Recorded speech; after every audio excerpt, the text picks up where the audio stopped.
Good day. Ito po ay isa sa mga ginawa nating low budget wedding ring.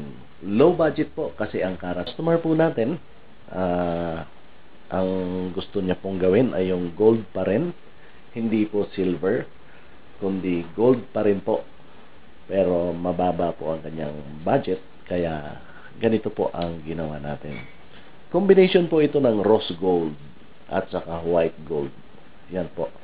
Meron na po tayong ginawang ganito dati, pero 14 carats po yon na combination of yellow gold at saka white gold, tapos nilagyan po natin ng diamonds. Pero magkaiba po yung presyo nung dati natin ginawa compare po dito. Ito po ay mas mababa po ang budget para dito.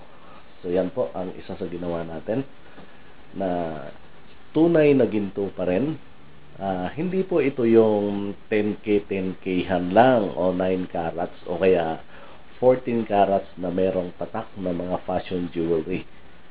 Ito po ay 33.3% gold kung nakakabili po tayo o nakakita tayo ng mga 333 gold na tinatawag sa US at saka 9 carat gold na nabibili kasi ng mga gold na mga mabababang carats. Pero ito po ay lifetime kasi pag sinuot mo siya, ganyan na po siya.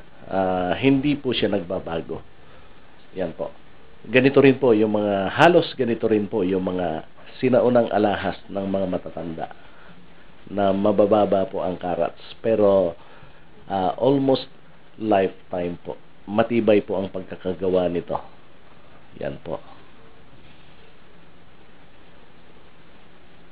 Yan. So yan po ang isa sa mga ginawa nating low budget wedding ring.